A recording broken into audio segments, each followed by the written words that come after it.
High বন্ধুরা, তোমরা সবাই কেমন আছো? আশা করি তোমরা সবাই খুব ভালো আছো। আমিও খুব ভালো আছি। তো দেখতে পাচ্ছ, আজকে আমি ভিডিওটা একদম শুরু করেছি আকাশকে দিয়ে।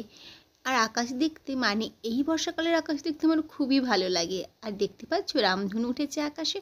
ভিডিও করার সুবাদেই কিন্তু আমি এই রামধনুটা দেখতে পেয়েছি, আর দেখে মনটা খুব আনন্দ হয়ে গিয়েছে। কারণ এই বর্ষাকালের আকাশে কিন্তু রামধনু দেখা যায়, আবার সচরাচর দেখাও যায় না। তাই দেখতে পেয়ে খুবই মনটা কিন্তু খুবই ভালো হয়ে গিয়েছে। বর্ষাকালের আকাশে একদিকে যেমন থাকে কালো গুটগুটি মেঘ, আবার অন্যদিকে থাকে ঝলমলে নীল আকাশ। আর এই আকাশ দেখতে আমার খুবই ভালো লাগে, বিশেষ করে বর্ষাকালের। তোমরাও কিন্তু আমাকে কমেন্ট করে জানাও কার কার এই আকাশ দেখতে খুবই ভালো লাগে। এটা হলো গুরু পূর্ণিমার আগের দিনের ভিডিও, মানে বিকেলের ভিডিও। আমার মায়ের কিন্তু মনে একদমই ছিল না যে কাল ছিল গুরু পূর্ণিমা, কিন্তু আমার মনে ছিল যে গুরু পূর্ণিমা। তাই মাকে বললাম, মা কাল তো গুরু পূর্ণিমা। মা বলল, ও বাবা, আমি তো একদম ভুলেই গিয়েছি। তো এই জন্য মায়ের কথা মতো আমিও চলে এসেছিলাম উপরে ফুল তুলতে। মানে এই ফুলগুলো দিয়েই আমাদের কিন্তু ঠাকুরের মালা তৈরি হবে। আর এই গাছটা দিয়ে দেখেছো কত ফুল ফুটেছে, একদম নিচ থেকে গাছের ফুল ফুটেছে। আর দেখতেও কি সুন্দর লাগছিল না, পুরো হলুদে ভর্তি। পুরো গাছটাকে দেখলে যেন মনে হবে যে পাতার থেকে ফুলই যেন ভর্তি। আমার কিন্তু আবার গাছের ফুল তোলার থেকে গাছে যদি ফুল থাকে সেটা কিন্তু দেখতে খুব বেশি ভালো লাগে। কিন্তু আমার কিছু করার নেই, কারণ আমাকেও কিন্তু এই গাছের ফুলগুলো তুলতে হবে। এই ফুলগুলো দিয়েই তো ঠাকুরের মালা তৈরি হবে। তাই আমিও লেগে পড়লাম গাছের ফুল তুলতে। এখন ফুল তুলে নিয়ে চলে এসেছি। আর ওই সাদা ফুলগুলো কিন্তু আমাদের গাছের, ওই ফুলগুলো তুলে নিয়ে এসেছে আমার বাবা। আর আমি আমার দায়িত্ব ছিল এই হলুদ ফুলগুলোর। আমি আর বাবা মিলে এই সব ফুল তুলেছি। তারপরে আমি আর মা মিলে তৈরি করব ফুলের মালা। এই জন্য আমরা সন্ধ্যা থেকে বসে গিয়েছিলাম। আর এই ফুলের মালা গাঁথতে কিন্তু অনেক টাইম লেগে গিয়েছিল। তার মধ্যেখানেই বাবা নিয়ে চলে এলো আবার গাঁদা ফুল। মা আবার গাঁদা ফুলের মালাও তৈরি করেছে। এই ফুলের মালা গাঁথতে গাঁথতে প্রায় 10:30 বেজে গিয়েছিল। যেহেতু অনেক ফুলের মালাই ছিল, সময়টাও একটু বেশিই লেগে গিয়েছিল। তারপরে সকালে আমি আর মা মিলে পুজোর কাজ শুরু করলাম। আর আমার দায়িত্ব ছিল লুচি করা, আর মায়ের দায়িত্ব ছিল সুজি করা। আর আমি যেহেতু মানে বাইরে থাকতাম, তো আমার না এই লুচি করা বা এই সব কিছু করার আমি একদমই জানতাম না। কারণ দিদি যখন থাকতো বাড়িতে, মানে বিয়ের আগে, তখন সব দায়িত্ব ওর কাছে ছিল, মানে ওর কাঁধে গিয়ে পড়তো, মানে কী করতে হবে না করতে হবে।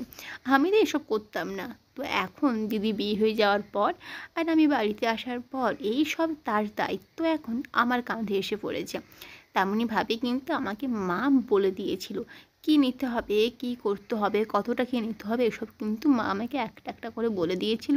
আর তেমনইভাবে আমি মায়ের কথা মতো ঠিক একটা একটাভাবে দিয়েছিলাম, ও তেমনভাবে আমি কাজও করেছিলাম। আমি জানি না কতটা কী পারবো, যেহেতু প্রথম তো। দেখো, এই গল্প করতে করতে আমার কিন্তু এই লুচির জন্য যে আঁঠালটা তৈরি করতে হয় ওটাও কিন্তু হয়ে গেছে। আমি মাকে বললাম, দেখো নরম হয়েছে তো, পারবো তো আমি? মা বললো, হ্যাঁ পারবি, কেন পারবি না। প্রথম তো ও করতে করতেই সব শিখে যাবি। তাই জন্য আমিও করে নিয়েছিলাম। তো কথা বলতে বলতে আমার এখানে লুচির জন্য ওই লেচি না কি যে বলে ওটাকে, আমার ওখানে আমি কিন্তু কেটে সব কমপ্লিট করে রেখে দিয়েছি। মা বলল, ঠিক আছে, এবার বেশি কথা বলিস না, এবার লুচিটা বেলতে শুরু কর। আমি বললাম, এ বাবা, আমি এত লুচি বেলতে পারবো? মা বললো, ঠিক পারবি, শুরু তো কর। আমিও তেমনি মনে ভয়ে ভয়ে নিয়ে আমি বললাম, এতগুলো আমি পারবো?